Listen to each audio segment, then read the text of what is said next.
Fala galera, tudo certo? O Edson aqui da Conquest Tecnologia. Estou com umas peças aqui do Intel 12ª geração, máquina intermediária top, sempre visando qualidade e desempenho. Vai ser montado com RTX e outros segredinhos que já vou contar na sequência do vídeo. Então acompanha o vídeo aí, mas antes deixa aquele like pra nós, dar aquela força, caminha pro teu coleguinha aí, compartilha no grupo da família, manda pra tua avó, manda ela só assistir, não tem problema nenhum. Dá força pra nós aí e sempre que nós pudermos vamos trazer conteúdo mais diversificado.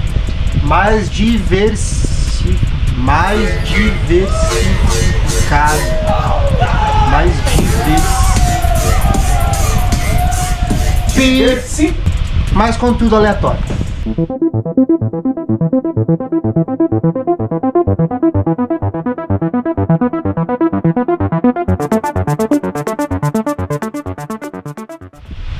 Então galera, o computador de hoje vai ser o Intel i5 12ª geração. Esse carinha aqui começou a ter um preço muito interessante pro desempenho que ele entrega.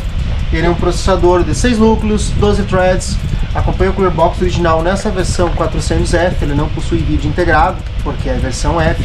As versões sem o F possuem vídeo integrado, caso você não tenha placa de vídeo, for utilizar sem placa de vídeo, você pegando ele é uma vantagem. Caso você vá utilizar com placa de vídeo, que é o nosso caso em máquinas gamers, a versão F acaba se tornando mais em conta, sobrando dinheiro do orçamento para aplicar no restante das peças. Esse processador é um processador de 2.5 GHz no clock base, indo até 4.4 em Turbo Boost, mas isso é single núcleo, um núcleo só. Todos os núcleos trabalhando em full load, em carga máxima 4 GHz, já é uma frequência bem interessante. Possui 20 MB de Smart Cache e 20 linhas PCI, ou seja, pode utilizar uma placa de vídeo ali 16x padrão, mais um NVMe 4x padrão, sem ter que compartilhar linhas PCI. Isso é interessante, pode parecer besteira, mas alguns Intels têm esse tipo de problema. Nessa geração, a Intel está fazendo um negócio muito interessante, que é informar o TDP do clock base e o TDP do Turbo Boost, ou seja, ele é 65 watts no clock base, indo até 112 TDP em Turbo Boost. Já utilizamos e montamos esse tipo de processador, ele geralmente não passa de 100 watts, naturalmente ele não tem problema de aquecimento, tanto é que iniciaremos montando com o Cooler Box original. A caixinha do processador aqui acompanha o manual com um adesivo, obviamente o processador, e um Cooler Box que dessa geração é bem bonitinho. É um cooler um pouco diferenciado em relação às gerações passadas.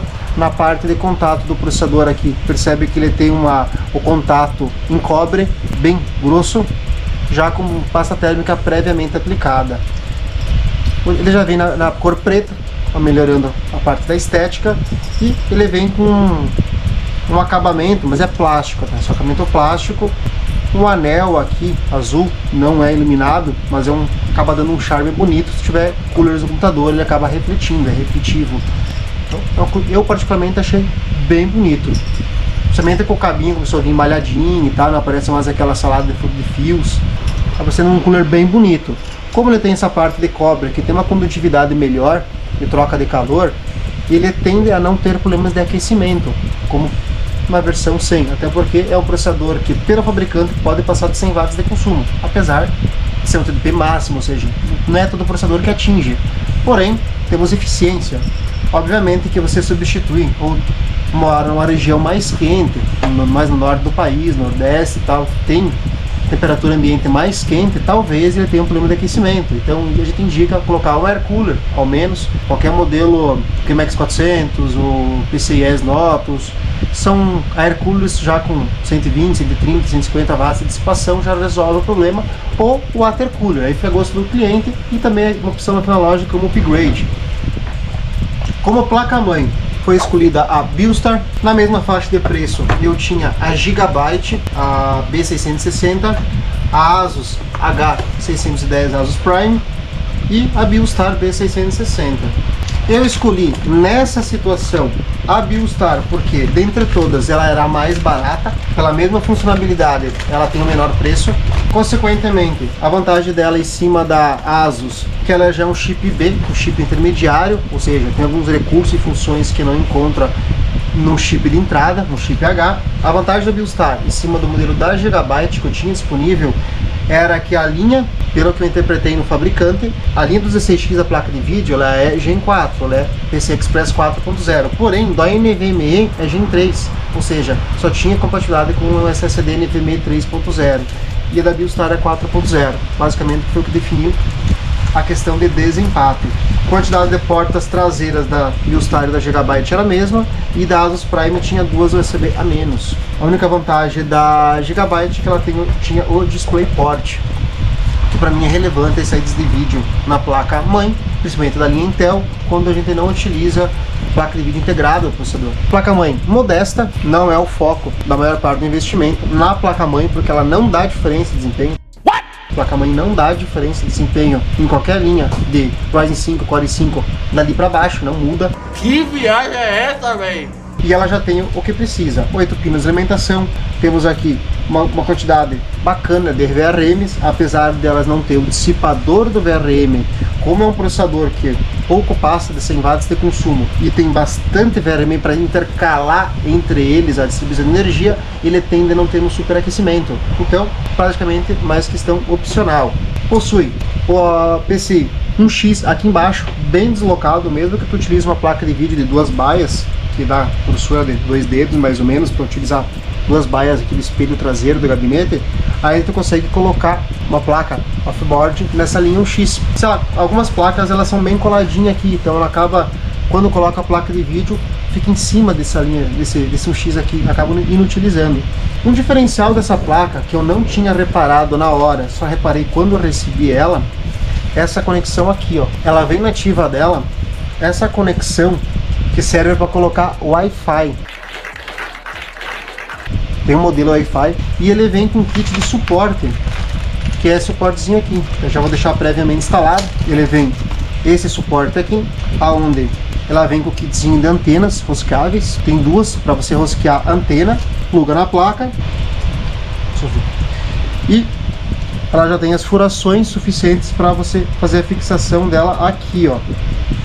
Então ela acompanha junto no espelho traseiro, aqui o lugar que vai estar rosqueado as antenas, para você ligar as antenas, e dentro aqui você coloca a placa, tem um isolante aqui, uma espuminha para você escorar a placa, ela fica firme, parafusa a plaquinha aqui, ó, igual a plaquinha do notebook, né? Não toda serve, mas um modelo bem similar. Coloca aqui, parafusa aqui, e você tem a saída nativa dela para Wi-Fi.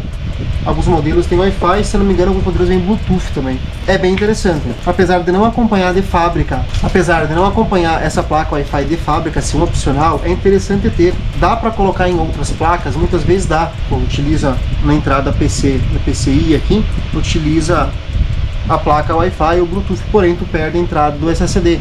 Como muitas outras tem só uma entrada NVMe, tu acaba perdendo a porta. Essa externa aqui, que já fica posicionada no painel traseiro, acaba deixando muito mais prático para esse tipo de upgrade.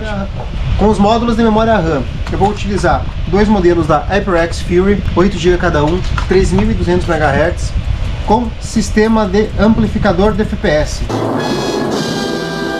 Eu vou mostrar para vocês o que é um amplificador de FPS. É mesmo? É? RGB. Dois módulos com RGB, esse modelo da Fury Beast, 3200 MHz, CL16, puramente chip Hynix, padrão conjunto aqui em Dual Channel. Um ponto negativo das placas mãe B de entrada é que elas possuem só dois módulos de memória. Envolve um pouco a estética e dificulta o upgrade, do que colocar mais dois módulos, no caso se ela tivesse 4. Porém, grande parte da maioria das pessoas compram com dois módulos e mantém dois módulos até o upgrade da plataforma. Uma coisa que na prática impacta pouco, só que altera preço, né?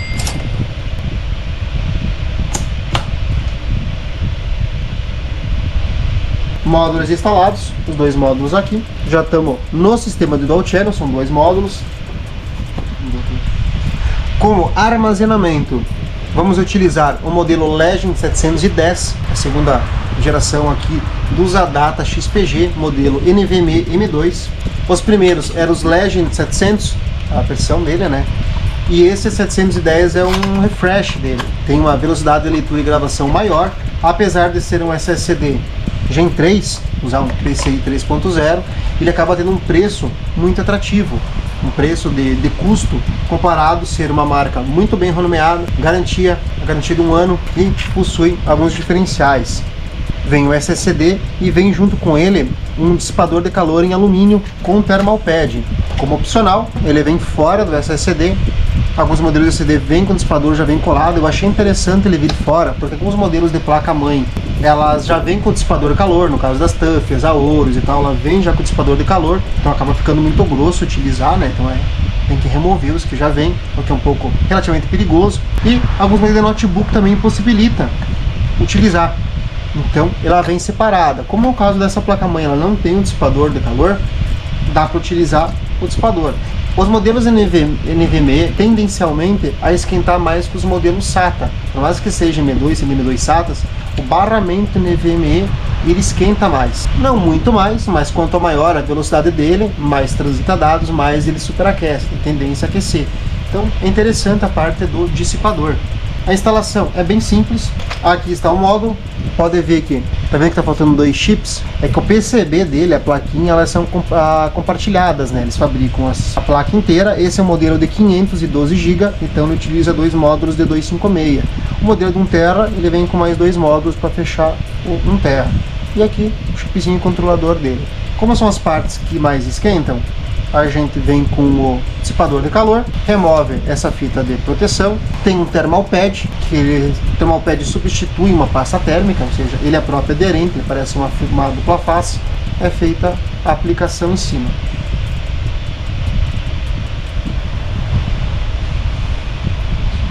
E está pronto, já não cai, ó, ele mesmo fica firme com ele mesmo.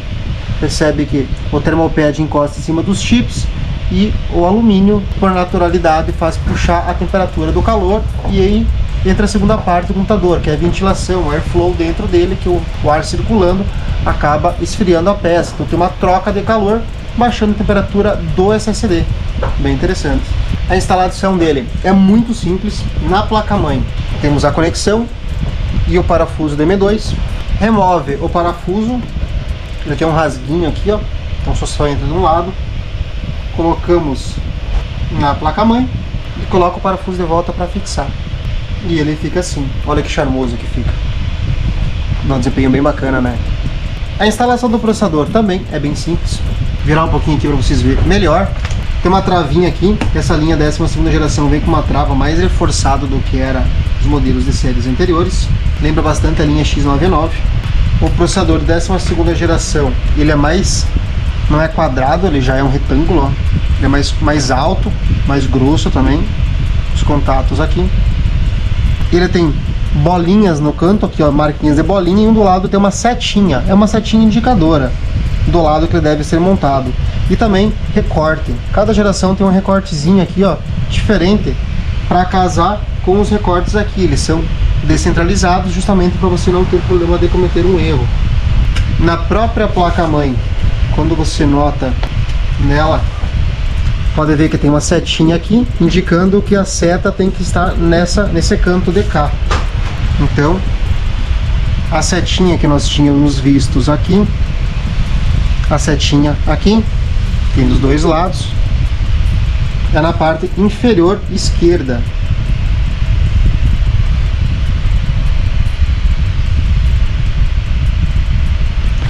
E tcharam!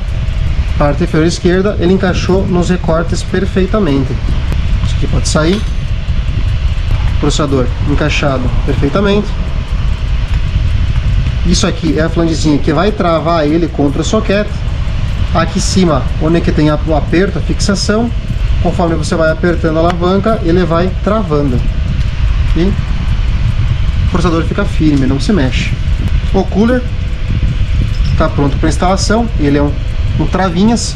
A posição que ele vai ficar é indiferente, então a gente geralmente ajusta a posição conforme aonde fica o cabo do CPU fan, para poder não ficar sobrando cabos e tal.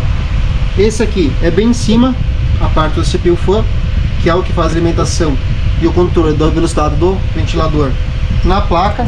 Pode ver, para não ficar tanta sobra, eu dou mais uma voltinha nele. Ele fica dando essa curvinha aqui e não fica aparecendo tanto o cabo, dentro de uma organização de cabimento melhor, não só por estética, mas também por ventilação. alinhando nos buracos dele, como ele já tem a pasta térmica pré-aplicada. Você vem neles aqui e empurra a trava. A posição de montagem aqui ele já vem de fábrica pronta. Tem que rosquear ao contrário e soltar para poder soltar posteriormente. Assim ele já ficou firme. Deixa eu organizar um cadinho aqui.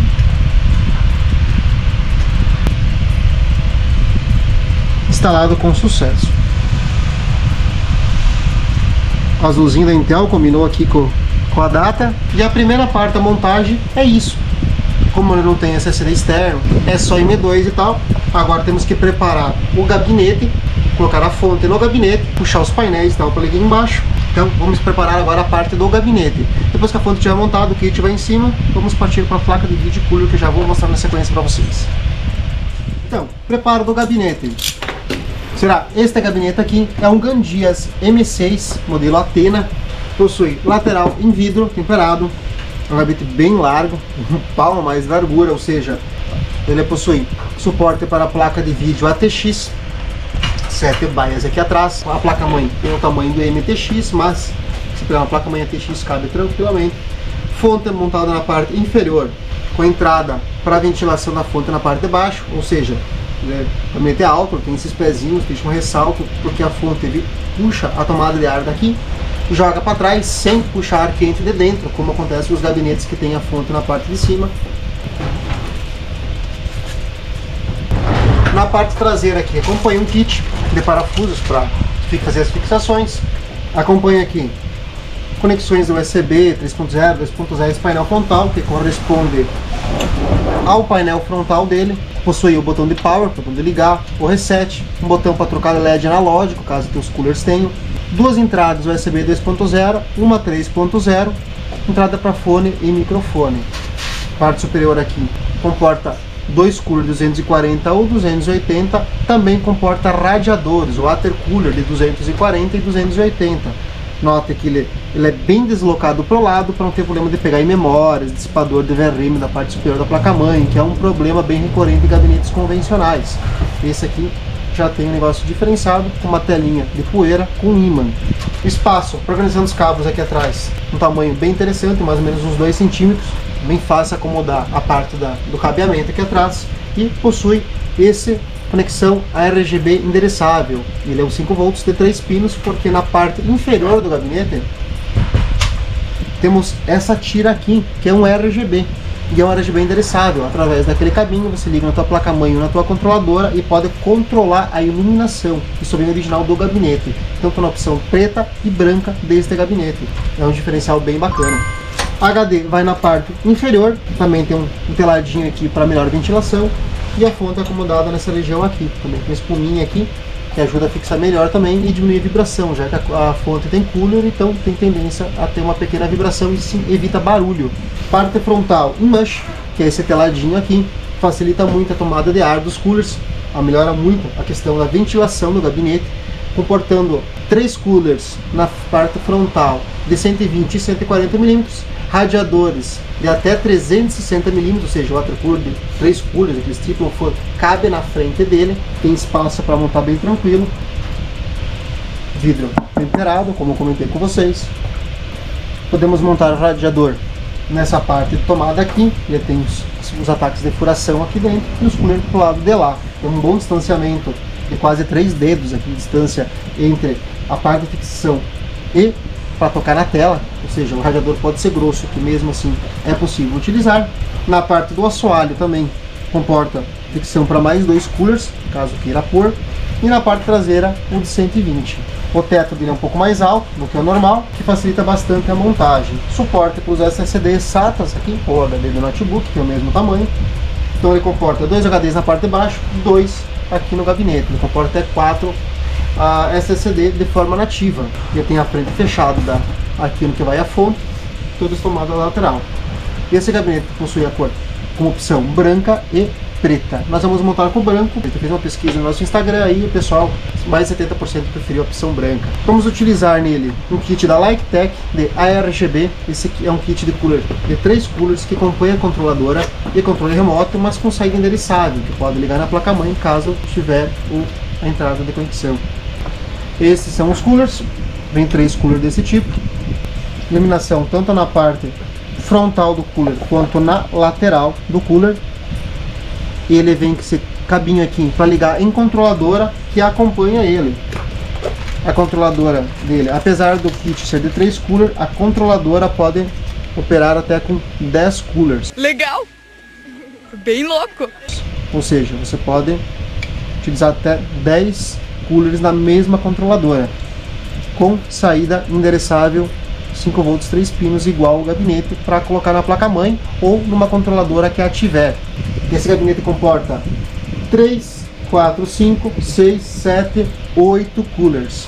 Então ainda sobraria 2 portas aqui nessa controladora para poder pegar o limite máximo dela. Ela ainda consegue operar com mais 2 fitas LED, caso eu queira pôr 2 fitinhas LEDs, controla junto, temporizado com o resto dos coolers. Aqui tem uma saidinha analógica, quando tu clica nela, o interruptor, como tem em cima do gabinete que eu mostrei para vocês, sem o controle, quando tu clica ela troca o efeito, a cor, caso não tenha controle remoto ou a placa-mãe não tenha controladora. A alimentação de energia dela por Molex, que vai direto na fonte. Eu vou utilizar 2 kits desse, que eu vou colocar 6 coolers nesse computador, 3 a parte frontal como tomada de ar, jogando ar para dentro como ventilador, um traseiro e 2 superiores como exaustores, para criar um fluxo, evitando que a máquina tenha problema de superaquecimento e também deixando a estética dela maravilhosa. Acompanhe o vídeo que você vai ver no final como é que vai ficar o resultado dessa máquina.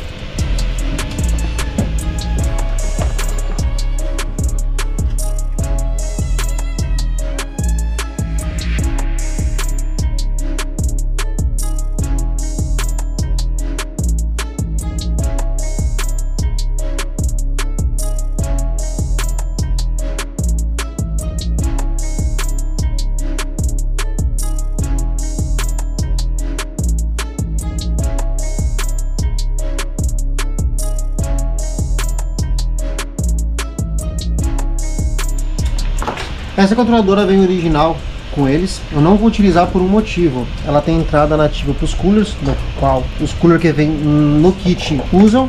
Eu vou usar esse outro modelo aqui, é o modelo da C3Tech, modelo FH100. Ela possui o mesmo tipo de conexão, controla até 8 coolers, com os mesmos tipos de pinagem, que é esse aqui. O diferencial dessa controladora é que ela praticamente é igual a outra.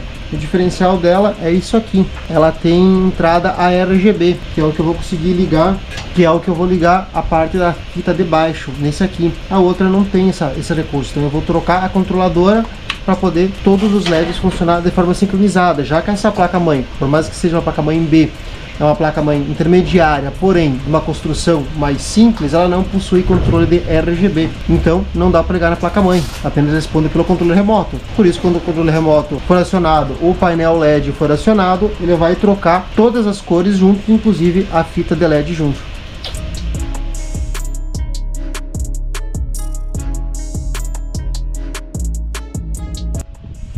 Então galera, a primeira parte é montada, vamos para a segunda parte.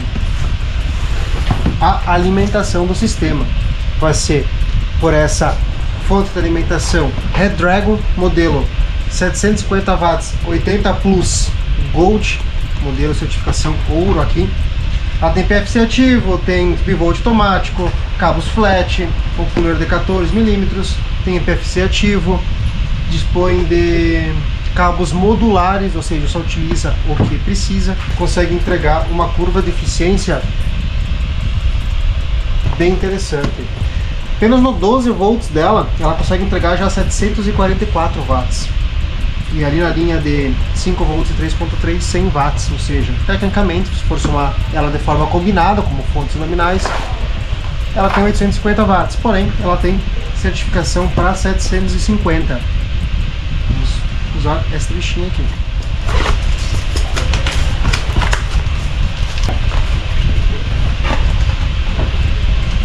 Olha que legal, esse é o modelinho aqui, vem aqui com os adesivos, coisa que não vem nos modelos 500 e 600. Bem bonitinho esses adesivos aqui. O manual é branco, geralmente vem um manualzinho preto. Aqui no canto lateral vem os cabos soltos, vem vários cabeamentos. Vamos ver quais os cabos que acompanham ela. Ela tem um CPU, um PCIe, a placa de vídeo, SATA, Molex ID, mais um CPU e mais um PCIe. E o cabo 24 pinos, obviamente. Então ela tem o cabo 24, uma Molex, duas PCIe, duas SATA e dois CPU. A fonte está aqui, veio lacradinho. Uma fonte um pouco maior que as normais. Chave interruptor aqui para ligar e desligar. Não tem a seletora de energia porque o bivolt automático. Não acompanha cabo de força. O cooler, ó, tem um desenho um pouquinho diferente em relação às 500 e 600. Cooler 14 polegadas, 14 centímetros. Parte traseira aqui, essa parte vai ficar virada para baixo, né, que ele puxa o ar daqui e joga para essa parte aqui para fazer o resfriamento dela. Vê que ela tem uma construção bem robusta. E aqui atrás é onde que coloca os modulares dela, que você vai plugando conforme você vai tendo a necessidade. Então, eu vou usar um CPU, porque o CPU fan é 8 pinos. O outro não vai ser utilizado. Eu vou utilizar dois PCI e um SATA. A única coisa que eu vou utilizar SATA aqui vai ser a controladora dos coolers, né? Mas então eu vou ligar um SATA. Molex, eu não tenho nada Molex para ligar, não tenho nada de os coolers que são geralmente que usam o Molex, o IDE, eles estão direto na controladora, a controladora alimenta ele e ela é alimentada através do cabo SATA, então não utilizará Molex. Outro cabo SATA que sobrou, claro, e obviamente eu preciso ligar o 24 pinos, que é a placa mãe.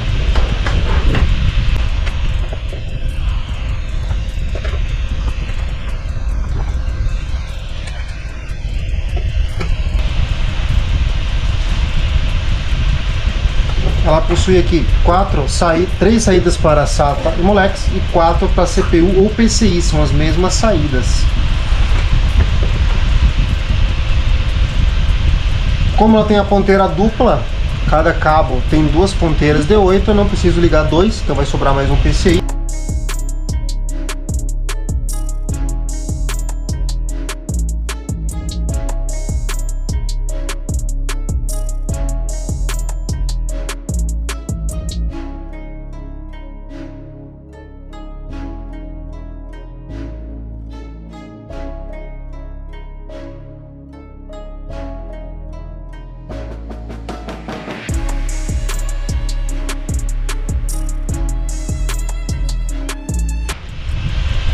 E agora vem a pior parte, a parte que era para ser a cereja do bolo, que eu estou prevendo que vai ser um problema para deixar bonito. Como gráfico, a placa de vídeo será essa belíssima RTX 3060 Ti, modelo com 8 GB da PNY, marca já bem renomada, 3 anos de garantia, uma placa Dual Fan, PCI Express 4.0, igual ao nosso conjunto, uma placa que tem bastante desempenho. Vou mostrar para vocês essa placa agora. Fez a abertura dela para Open Box, foi guardado. Vamos estar removendo ela novamente. Olhem esta placa, tá com plástico em cima, ela tem um acabamento como se fosse um carbono embaixo, cooler bem reforçado, 3 DisplayPort, um HDMI padrão, 2 vaias de utilização, backplate em alumínio, uma construção bem robusta, bem bonita essa placa mesmo, porém ela veio no padrão novo de energia, não veio mais o padrão antigo, veio na conexão nova. Essa fonte não tem, porém junto com ela próprio veio o adaptador padrão novo para utilizar com os PCIs normal. Só que eu fiquei um pouquinho decepcionado porque ele é muito curto, muito curtinho. A malha aqui é bem bonita, ó, só que ele é muito curto, então ele vai ficar notório que ele existe aqui dentro. E como eu gostaria que ele ficasse com um toque perfeccionismo, eu acho que ele deveria ser longo esse cabo. para a malha descer, ir lá para trás, lá para dentro, e lá embaixo, lá no baixo do assoalho, poder fazer a conversão, a conexão para não ficar aparente. Achei que podia ser um pouco maior esse conector. Nada contra o conector novo, mas ele tinha que ser o dobro mais comprido ao menos. Felizmente veio assim. Então vamos dar um jeito de deixar esteticamente mais bonito possível que eu consegui. Então vamos lá. Esse gabinete é muito largo, pode ver que tem mais de um palmo de largura aqui. Um palmo aqui só da parte interna, então eu consigo dobrar aqui sem forçar as pontas dos conectores. A maioria dos gabinetes não são tão largos assim, então pode ser que bata no vidro, fica ruim de fechar. Então eu acho que para começar o adaptador tinha que ser em L, nativo, com a parte plástica já meio no L e mais longa conexão. Mas vamos fazer o que a gente pode aqui.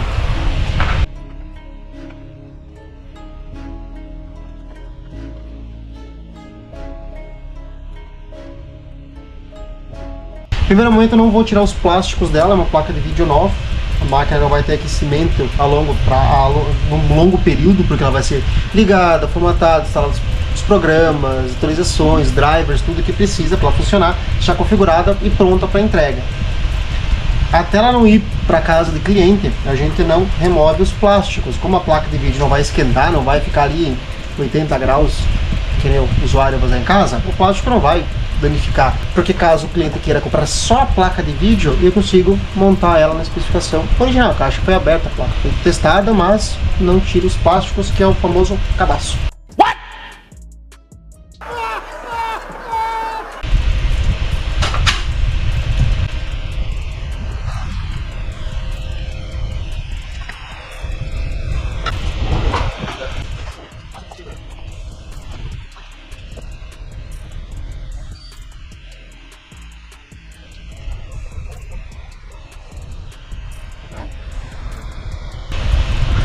Temos uma pequena vantagem aqui, como ele fica um negócio grosso, reto aqui, eu vou fixar ele aqui, porque de qualquer forma ele não se mexe. Como ele fica uma superfície mais rígida, o conector fica firme e usa como um leve suporte, sem forçar o conjunto, né, os conectores, só que deixa uma parte de um apoio reforçado na placa de vídeo. Ficou feio, mas pelo menos fica útil.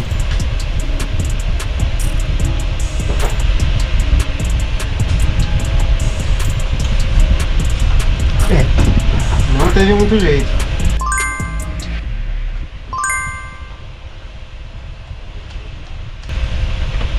Está.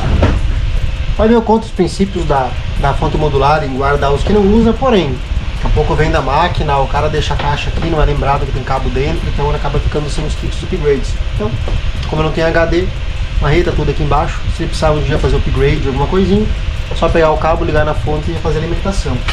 Parte traseira deixei pronto.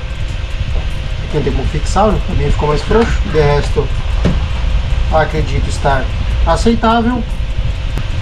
Na frente, tirando essa coisa ridícula aqui, que não é culpa minha, é culpa da PNY, a máquina também está pronta. Agora é ligar e formatar. Bora! Hora do show! Bora!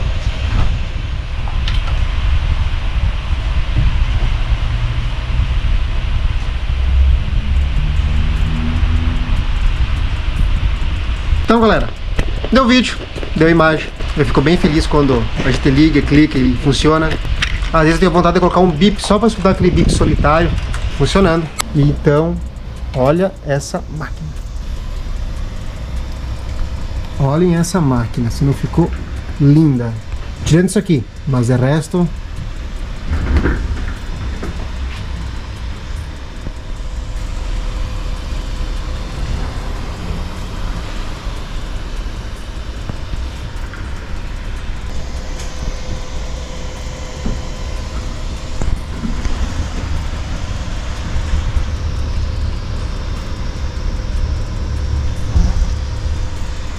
Viu? Clica aqui, ele dá o comando lá na controladora que eu liguei e ele troca. Não precisa necessariamente do controle remoto, pode clicar no analógico ali. Fala aí, o que acharam da máquina?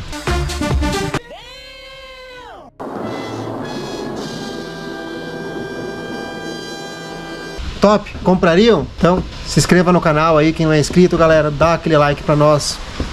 Em breve estaremos aí com o site no ar para comprar e-commerce. Quem é de fora aí, só dá um toque para nós. Estamos só ajustando a questão do pagamento, frete, mas está quase pronto. E logo teremos novidades aqui para toda a galera que acompanha. E quem é inscrito terá aí uns cupomzinhos de desconto. Estamos ajeitando aí o lado para atender vocês que não são aqui de Santa Catarina. Nós estamos aqui de Concórdia, oeste de Santa Catarina. Ficamos mais ou menos a uns 100 km de entrada do Paraná e uns 30 do Rio Grande do Sul, bem no meio do caminho, mas vamos poder atender toda a região do Brasil em breve. Então acompanha. Por enquanto estamos apenas com alguns produtos no Mercado Livre, só que o Mercado Livre tem a taxinha deles lá que acaba encarecendo um pouco o produto. Então, até a próxima!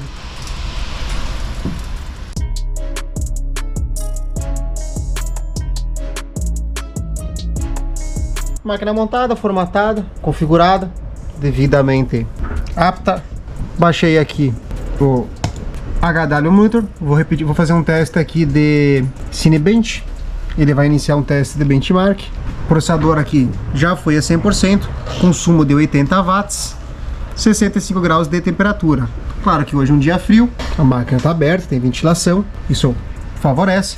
Mas eu quero mostrar para vocês é isso aqui, ó. Por mais que ele seja um processador de 116 watts de consumo no Turbo Boost, que é a especificação que a Intel informa, ele não chega nesse TDP. Raramente chega, talvez nunca chegue, mas é um TDP de informativo, ou seja, na média geral de todos os processadores que eles testam, eles pegam a especificação mais alta, que foi do 116, tem algum silício talvez um pouco menos refinado, que acaba tendo um consumo maior, e eles oficializam essa informação, que o consumo máximo é aquele processador ali, para tu ter essa informação para dimensionar um outro tipo de arrefecimento, seja um air cooler, um water cooler, a seu gosto, caso tu queira evoluir do cooler box original, quando eu comentei com vocês. O pessoal mora no Nordeste, ali é 40, 45 graus, mora em Mato Grosso, aquela região é muito mais quente do que a região sul. Aqui nós estamos vendo aqui a temperatura que está ali na estufa? Estamos a 20 graus aqui em Santa Catarina, ou seja, a máquina deu pico de, aqui ó, pico de 69 graus, ou seja, ficamos aí uns 50 graus acima da temperatura ambiente. Tu pega uma região que é 40, 45 graus, muda também a questão da umidade, que também afeta, a máquina pode vir a começar a ter problemas de aquecimento, a atingir 80 graus, 75 graus, 80 graus, 90 graus. E geralmente não passa muito disso porque a própria controladora da placa-mãe que regula o Turbo Boost, o clock de Turbo Boost, faz ela reduzir o clock de 4 GHz, que é a dessa máquina ali, para 3.8, 3.7, e vai reduzindo para tentar segurar a temperatura, né? Então a configuração dela nativa, ela sai de 2.5 vai a 4.4. Então, depende da região, seria bacana fazer um upgrade caso achar necessário. Na nossa região aqui não está tendo problema, até porque estamos 20 graus de temperatura, né? No verão aqui dá 30, 35, 38, 40, 42, 33 graus, é relativamente normal. Mas o que eu queria mostrar é isso aqui, ó. Por mais que a máquina informe 116 watts de consumo, é 81 que ela puxou nesse teste aqui, que é um teste relativamente pesado, costuma atingir os TDPs máximos aí das máquinas que a gente testa. Só um complementar aqui, caso alguém tenha se assustado com o TDP do 1.5, passar para 116, mas eu acho uma informação interessante. Muitos processadores não informam o TDP correto. Tu vai no site do fabricante, principalmente a AMD, tu vai lá, processador Ryzen 7 5700X, que nem o canal usa ali, aquela máquina ali. Tu vai no site da AMD, é 65 watts TDP. Isso é clock base, a máquina clock base é 3.4, se eu não me engano. É bem baixo o clock base. Então ela é baixo consumo, só que é uma máquina que vai a 4.6, ela passa mais de 1 GHz no Turbo Boost. E ela atinge 140, 150, 160 watts de consumo. Só que isso não está informado. Então tu acha que o Cooler Box tem capacidade de fazer essa dissipação e na verdade ele não tem. Então a máquina começa a superaquecer, trabalhar perto do limite pré-programado na placa-mãe pelo fabricante, que a partir de 70 graus ela começa a tirar clock, 75 ela tira mais clock, 80 graus ela derruba o clock lá embaixo para evitar que a máquina continue esquentando ao ponto de desligar. Então, tanto é que essas máquinas aqui, elas vêm programadas para 95 graus para desligar, o shutdown dela, e geralmente eu habilito as que não vem e sempre coloco para 90 graus. Em 90 graus a máquina desliga. Essa aqui é para, segundo a Intel, é para 100 graus, a temperatura máxima. Acho sábio deixar uns 10 graus ali de diferença, porque se a máquina estiver trabalhando ali próximo dos 90 graus, é interessante o cliente começar a notar que a máquina desliga por aquecimento e não só dessas, mas de qualquer outra máquina, e faça um upgrade no arrefecimento, né? Esse gabinete aqui já comporta o water cooler, pode ver que sobrou um bom espaço na parte de cima, e também ele fica deslocado, ó. O radiador, mesmo de 280, ele fica para cima da linha das memórias, então tu pode colocar o radiador de 240 em cima aqui tranquilamente. Já coloquei em gabinetes desse, ou 360 na frente, que não seria o caso necessário, né? Fica a dica ali para quem tem interesse, tá procurando o i5 12ª. Eu fiz o teste com o i5 13ª. Ele puxa um pouco mais, daí sim ele já puxa seus 100, 110 watts de consumo. O i5 11ª também tem um TDP alto, passa dos 100 watts.